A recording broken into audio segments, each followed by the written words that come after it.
はい、それでは、インプレッサー、WRC1998、これからちょっといろいろ細かいところを拝ましていただこうと思います。ありがとうございます。はい、まずこの、ワールドラリーカーですけど、98年というと、ワールドラリーカーとしては2年目で、1年目がね97年、それはもうチャンピオン取った年ですけども、その3連覇をしたその、次の年ですよね。で98年というと結構その、WR カーって初期のこの GC8 ベースでも大きく分けて2世代あるんですけれども、2000年まではね第1世代で、デイビッド・ラップワースさんがですね、手掛けた、マシンということなんですけれど、大きくこのね、まず WR カーになって一番大きく変わったのが、まずインタークーラーがね、前置きになったのと、あとその排気が、今のスバルの車だともう、当たり前になってますけども、頭頂頭枠に変わったということで、そのグループ A の時代からですね、そのパワートレーンの、ポテンシャルがどんどん上がったということに加えて、2ドアにしてこのワイドな、トレッドですよ。それで本来は WR カーの規定っていうのは当時のヨーロッパのメーカーは4駆のターボのモデルが市販車になかったので、どっちかというと当時のヨーロッパのメーカーをちょっと助けるみたいな意味で、スバルとか三菱トヨタがですね、あまりにも4駆のね、ターボ車で市販車で人気があって有利だったので、その日本メーカーに対抗し得る、ヨーロッパメーカーが、参戦しやすいようなレギュレーションにしたんですが、スバルの場合はその WR カーを、WR カーでむしろ、グループ A 時代からやっぱりポテンシャルが上がりましてね、結構初期の頃は、スバルにとって結構追い風だったと、いうことがありまして、やっぱりこの WR カーになってからその速さと強さが一段と際立つようになったんですけれども、このね98年というと、まず結構ねエンジンがかなり変わってるんです。97年のその WR カーの初期の車は、やっぱりパワーが上がった分ね、ちょっと耐久性の面で、問題があったりですね、やっぱエンジンのトラブルが結構97年の後半はかなりエンジントラブルでリタイアということがあったので、この98年はエンジンの耐久性がものすごい上がりまして、コンロッドとか、クランクシャフトのね、材質とかね、精度がものすごい上がったんですよ。一説によると、ものすごい予算もね、その、跳ね上がったと、コストが。当時はね、やっぱり WRC に勝つためならもうね、もうなんでもありみたいなところもありましたので、そのね、お金もどんどんかけられるようになって、ものすごいその各パーツのコストがすごい上がったというのが、このね98年の車の特徴でもあるんですけども、あと見た目ではね、それまでは97年までは、スバルのマシンというとホイールはスピードラインとタイヤがピレリだったんですが、この98年からホイールがね OZ レーシングに変わってると、タイヤは、今これはねさすがに今の横浜のタイヤ履いてますけども、当時はピレリタイヤはピレリのままだったんですけども、ホイールが OZ に変わったとですね、結構割と大きなね、変化がねありまして、見た目にもですね、97年の車から、さらにね細かいところで言うと、ちょっと今あれですけどね、フロントのグリルのね開口部のね面積がものすごい広がってるんですよね。それはちょっとでもやっぱり空気をねたくさん吸い込みたいという狙いもあって、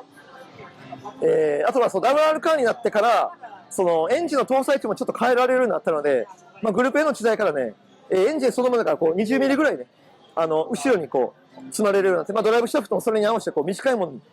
プロペラシャフトも短くなったり細かいね、変更もあったんですが、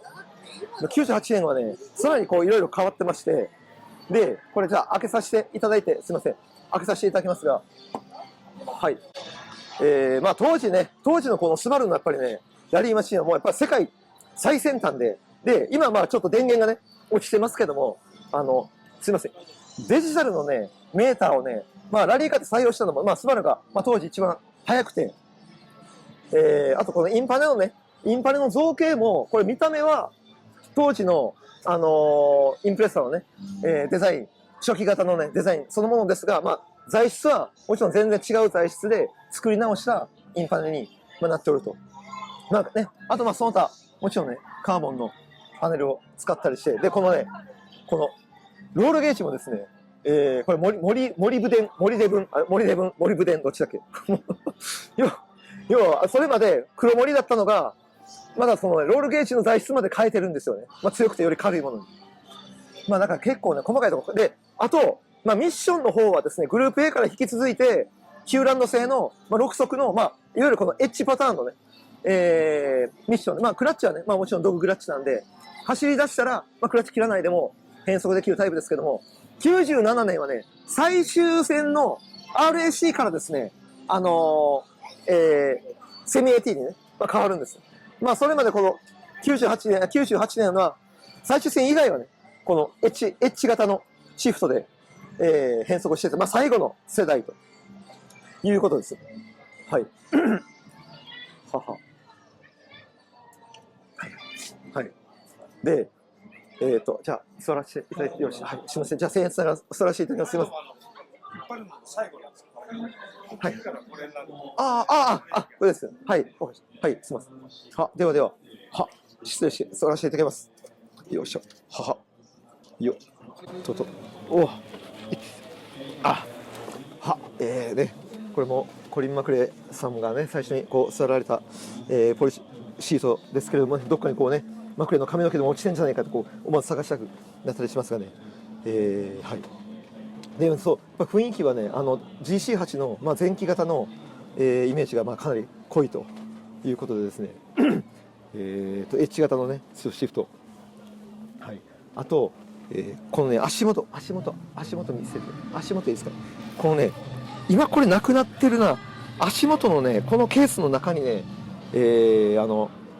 ッシャーの液なんかがこのケースの中にね、収まったりしてたので、それはちょっとでもこうね、重量物をこう真ん中に寄せるみたいな、そんな細かいことまでこうね、してたっていう、今これ多分中が空になってるんで、今外してると思うんですけど、当時この中にね、ウォッシャーのね、タンクが入ってたはずなんですよね。はい。あとでそう、このね、スバル以外もそうですけど、このラリー車といえばね、この、ね、いいですね。来ました上、あれこれは、空気、ごめんなさい、ここね、ここからこうね、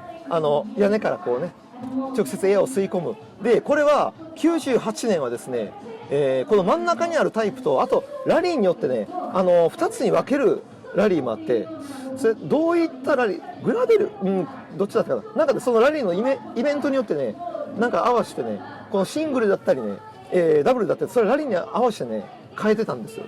それだけこうね、ラリーに合わせて、その一線ずつにこう、なんていうんですか、セッティングのそのね、その空気を取り込むベンチの穴までこうね、2つにしたり1つにしたりしてたと。それだけ細かいことをされてたというような、時代でございました。はい。で、そう、シートはね、当時はスパルコですよね。プロドライブのスパルコ。で、このね、シートベルトね、サベルトね。もうやっぱりね、当時、僕、自分の GC8 にもね、奮発してサベルトつけましたけども、やっぱりその、これホイールはね、OZ に変わってますけども、やっぱり、スピードラインのホイールとか、ピレリのタイヤとかね、このスパルコのね、バケットシートとか、このサベルトも、シートベルトとか、あと、ブレーキはね、AP の、AP レーシングとか、そうやっぱり WRC で使ってたブランドっていうのにものすごいこうね、憧れましたよ。それ何としても自分のね、乗ってる愛車につけたいみたいな、そういう願望がものすごい膨らんだ時代でもありました。はい。はい。じゃあちょっとエンジンルームとか行ってみますかね。はい。そう、ステアリングはね、そう、このね、97年は11対1なんですよね。で、この次の99年から、マクレーが移籍していなくなったこともあって、ステアリングがちょっとスローになるんですよ。99年からね、13対1になる。で、この98年までは、ステアリングのギア比は、11対1ですごいクイックな。当時ね、11対1ってすごいクイックだったと思うんですけど、ギアボックスはね、意外とその、市販車とね、あんまり変わってないようなものを使ってるんですけども、そうそう。最後にマクレーがいなくなってからね、ラリーカーのステアリングのギア比がスローに変わるんですよ。そう、だからそれも最後のクイックなギア比ですよね。はい。はい、ということでありがとうございます。はい、ではちょっとでは前の方に行かせていただきます。よいしょ。よいしょ。よし、いっす。よし、いっすます。はい。そう。あとまあね、燃料タンクの方はですね、まあ、GC8 にしてはでかい70リットルぐらいのね燃料タンクをね積んでます。やっぱりラリーって長丁場だし、燃費もまあよろしくはないので、意外とこう燃料タンクはね市販車よりもでかいものを使ってました。ありがとうございます。はいはい、はい、じゃあ前のエンジンルームの方へ行きます。はい。で、まあ、さっきも言いましたけども、まあ、WR カーになってですね、大丈夫です。WR カーになって、一番そのね大きく変わったのはこうやっぱりこの、インタークーラーの、ね、前置きですよね。で、外から見るとこのフロントのボンネットの穴はそのまま残してるんですが、まあ、やっぱりインタークーラーなくなってるので、このねこっちは実は塞がれてると。で、ただこの細かい穴はね横にこう残されてて、まあ、この辺の細かい穴でね、ちょっとタービンに風を当てたりとかしてたんですけども、基本上から吸い込む空気は必要ないので塞がれてる。でもやっぱり、グループ A からのねイメージを残したかったので、外観からは、ね、エアスクープそのまま残してるんですね。でインタークーラーが前になってです。はい。でもうねこの辺の例えばこのね、タイミングベルトのカバーとかね、もうこういったこう細かい部品はもう市販車とそのまんまですね。うちの絵のGC8 の A 型とね同じものね使ってます。この辺なんかはね、まあ、やっぱりそれだけこの時代はこれWR カーになってもなおやっぱりね市販車との共通点がものすごいこう多かったという時代ですよね。まあ、交渉のね馬力は300馬力だったんですけども、まあ、やっぱりこのインタークーラーの前置き化と排気の頭頂化で、まあ、だいぶこうね低速トルクが相当上がったということで、それまでグループ A 自体はですね、例えばセリカと WRX が並んで用意ドンするとセリカにこう先を行かれてたんですけども、WR カーになってからねだいぶねそのセリカに先を行かれるのがほとんどなくなって、セリカというか、ね、ライバルに先を走られるシーンがほぼほぼなくなったということもWR カー以降の大きな特徴かなと思います。はい、そうですね。あとこのタンクなんだったかな、これダンパーのタンクですよね。ダンパーはまあビルシュタインで、まあ、ビルシュタイン製ですけども、もう完全にそのセッティングとか細かい仕様はやっぱプロドライブが当時、作ってたということでまあほぼほぼプロドライブ製の、まあ、ダンパーと、言ってもまあいいようなものになって、あとね98年はこのね開口部はねこれ横に97年を並べると分かるんですけど、結構ねこのね細かいところまで、ね、かなりこう広く切り取って空気がよりたくさん当たるように、変わってる。なんか真正面から顔を見るとね97年と98年は識別できるんですよ、真正面の見た目ではいいやごめんなさい。はいね、ヘッドライトのねユニットなんかもう本当にこれはもう GC8 そのものということですよね。はい、ね、はいはいで、ブレーキのねシステムはまあこれもイギリスのね、AP レーシング、でこれもね97年はサンレモンはこれ AP のままですけど、アルコンっていうねブランドを使ってた時もあったんです。それもまあラリーのそのねイベントのその特性に合わせて変えてたんだと思うんですけど、まあこれは、サンレモはだからね基本だから、まあ、ターマックもグラベルもまあ両方あるんで、まあ、両方にね対応できるブレーキなのかなという気がしますけども、まあそういう、AP レーシングで、これは例えばグループ N 用の STI のね STI のロゴが入ったグループ N 用の AP レーシングのキャリパーって今でもまだね部品で取れるんですよね。なので今でも例えば、GRB とかねつけれるんですよ。現行型はちょっとねもう6スポットのブレーキがもっと効くのが現行型はもうついてるので必要ないんですけども、GRB まではねこの AP レーシングのね STI の、ブランドのね OEM のキャリパーがまだ使ったままそう使ったままというか、当時のタイヤはちょっと今のタイヤになってるけどいろいろデモカーでねいろいろ走ったりするからタイヤだけね、タイヤだけ昔と違う。タイヤ以外はねそのまま。やっぱ先ほどもじゃあ洗車もせんの？洗車、いや洗車はね、洗車はまめにしてると思う。洗車っていうか掃除、多分ね水ビャーっとかけて洗車するようなことはないと思うけどそういう感じですね。まあやっぱりねこのね、WR カーになってですね、このねボディが拡幅で、さすがに WR カーになるとボディの拡幅は許されたんですけどもね、ドアの変更まではできなかったので、当時リトナっていうね、アメリカのね、アメリカ向けの、日本でも一応売ってましたけど、もともとアメリカのこうね女性ユーザー向けに売ってたリトナっていう2ドアボディがあったので、やっぱ2ドアの方が、やっぱりねドアのね、数も部品点数少ないし、合成的にもね、4ドアより有利ということで、やっぱり WR カーの規定のタイミングで、WR カーのマシンも2ドアを選んだという、ただね4枚ドアに比べるとこの辺の出し入れができなくなったので、これが、ね、確かねなんか当時は外れるようにできてたと思うんですよね、このね窓がリアドアがねなくなった分それは今ちょっと仕様が変わってると思うんですけどはいはいでね、もうこのリアビューに関してもね、リアビューに関しては割とこのねグループ A 時代からこの辺りに関しては変わった、やっぱりこのフェンダーですよね。これによってトレッドは当時ね WR カーはグループ A より広がってはいるんですけども、やっぱりそのイベントに合わせてちょっとナローなトレッドとか3種類くらい確かありましてね、それラリーによって結構選んでたと思うんですけど、おそらくこのサンレモは一番そのワイドなトレッドのまんま今もあると思うんですよね。もうちょっとこうねナローで中にタイヤがちょっと入ってる仕様もね見られたんですけどもいや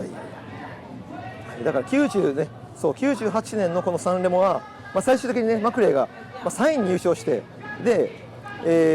当時だから、ピエロ・リアッティとね、あとケネス・エリクソンかな、ケネス・エリクソンがこの98年の、スウェーデンでケネス・エリクソンは最後のスバルのドライブだったんですよ。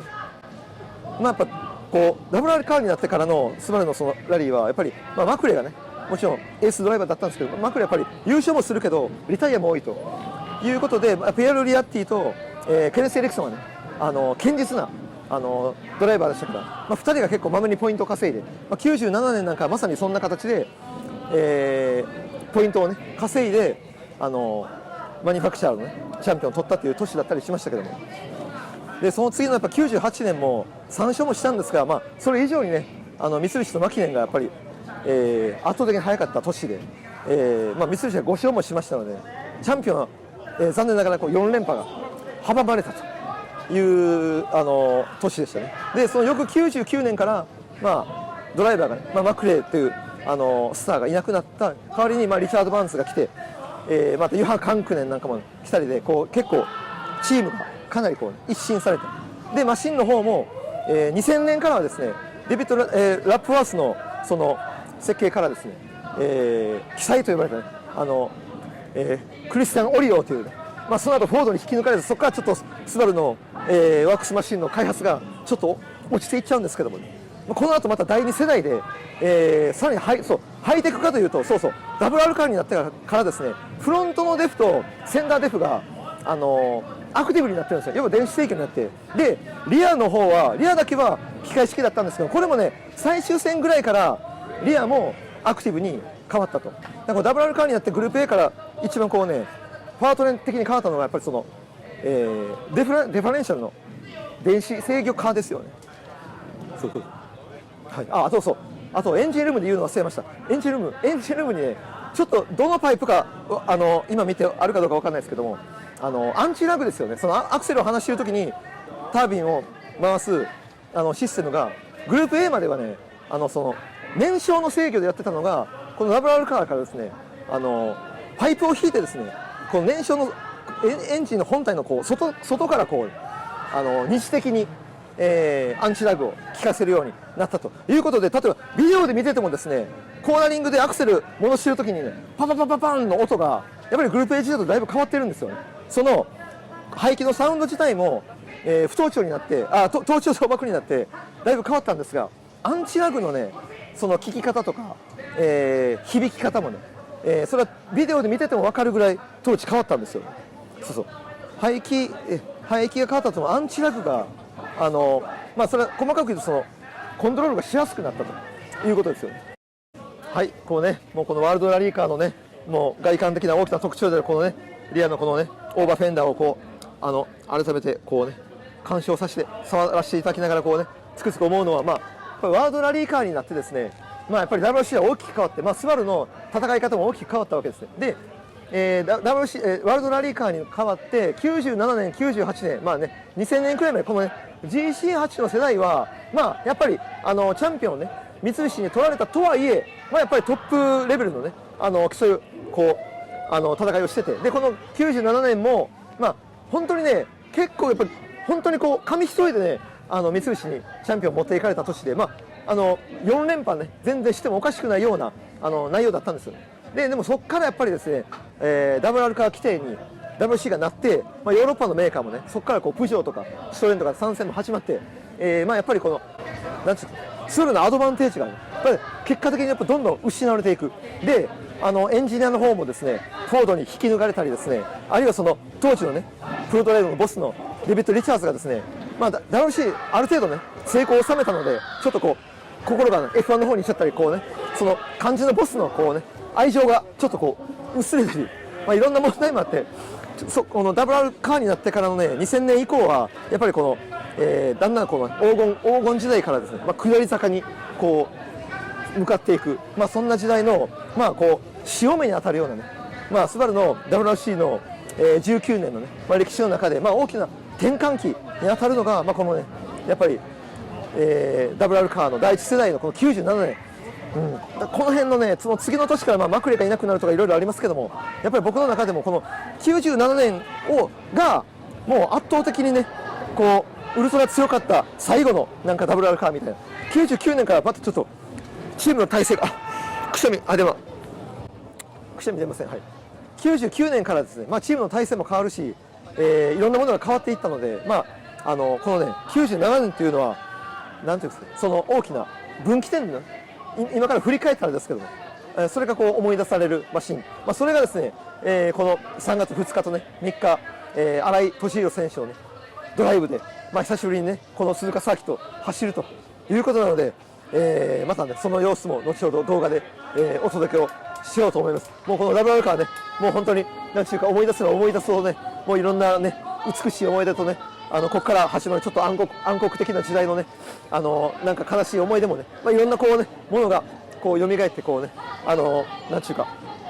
非常にこうね、なんか感慨深いものがあるんですけども、そんなね、当時の WRC でねやっぱり影響を受けた人、やっぱりこの車ね見ればね同じようなこう感情になると思いますんで、この置いてる状態鑑賞するだけでもねそれは十分浸れますので、ぜひこの現場に、ね、お越しいただければと思います。これは動画だからあれかもう終わってますよね、ごめんなさい。ということでこのね、WR カーの97年98年のね3連オマシン、非常にこうねスバルの WRC の中でこう重要なねマシンなので、これからもね大事に、温存していただいてね、我々ファンはねこうね敬虔な眼差しでこうね拝み続けていきたいと、そういうふうに思います。ありがとうございます。